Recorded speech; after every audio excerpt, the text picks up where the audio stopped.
তেল ছাড়া 1 কাপ সুজি আর অল্প একটু চিনি দিয়ে এই জালিদার পিঠাগুলো তৈরি করে নিতে পারেন। তৈরি করা ভীষণই সহজ। তার জন্য একটা মিক্সি জারে 1 কাপ সুজি নিয়ে নেব আর নেব 1/3 কাপের মতো চিঁড়ে। চিঁড়ে আর সুজিটাকে ভালোভাবে মিহি করে পাউডার তৈরি করে নেব আর একটা পাত্রে ঢেলে দিয়ে তাতে স্বাদ মতো নুন, অল্প একটু চিনি দিয়ে মিশিয়ে নেব।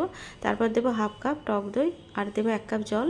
তারপর একটা ব্যাটার তৈরি করে নেব, আরও 1/2 কাপের মতো জল দেবো। টোটাল 1.5 কাপ জল দিয়ে ব্যাটারটা রেডি করে এটাকে ঢেকে রাখবো 10 মিনিটের জন্য।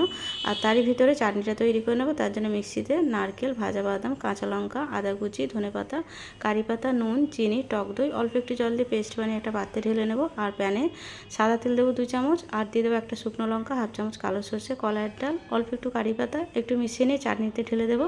এদিকে ব্যাটারটা ভালোভাবে নরম হয়ে গেছে। 1/2 চামচের মতো ইনো ফুড সল দিয়ে মিশিয়ে নেওয়ার পর তৈরি করতে রান্নাঘরে নিয়ে যাব। প্যানে কয়েক ফোঁটা তেল দিয়ে প্যানটা মুছে নেব আর 1/2 কাপ ব্যাটার দিয়ে গ্যাসেরটা লো করে দিয়ে অপেক্ষা করব। আর প্রত্যেকটা ছিদ্র এইভাবে উঠে আসার পর একটু শুকনো হলে একটা একটা করে পিঠেগুলো তুলে নেব।